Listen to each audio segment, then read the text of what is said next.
Basketbolchilar. Bobby, Mr. Kostner, ketyapsizlarmi? Osonlikcha-ya. McGuffin g'olib bo'ldi. Rey, quloq sol. Boshqa yo'limiz yo'q. Qurilishni o'zing tugatasan. Nima, menmi? Bir o'zim, ha? Rob, Scott va sensiz, ha? Voy, sizlarga raqib jamoani hurmat qilish kerak demaganmidim? Ular fermer bo'lishsa ham kuchli jamoaga o'xshaydi.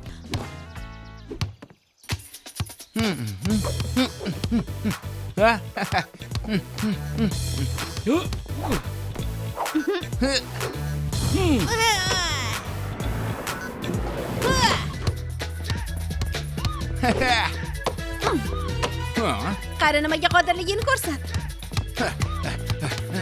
Qani Rudi, ochil. Qani, yaxshi menga oshir.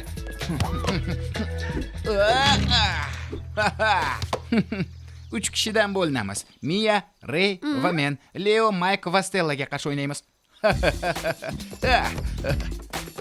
Bu maydonni kim qurgan o'zi? Uni do'stlarim bilan birga qurganmiz. Fermerlarga qarshi o'ynash uchun. Bilasiz-ku, ular, bilamiz. Ular dunyodagi eng zo'r jamoa. Yaxshi, juda soz. Sen o'ylasanmi? Oy, 4, 5, 6, 7, 8, 9, 10.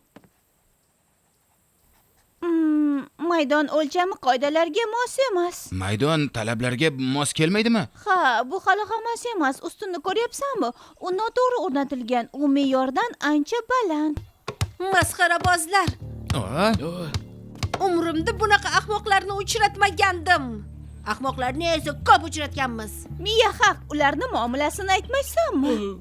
Sizlarga raqibni hurmat qilishni o'rgatishmaganmi? gapni qisqasi, Qishloqlik deb sizlarni aytish kerak. Rey va Bobby sizlarning ashaddiy muxlisingiz. Bu maydonni o'z qo'llari bilan qurishdi. Sizlar uchun.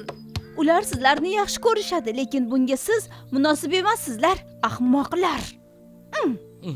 Uyalilar. uyaling fermerlar, uyalinglar.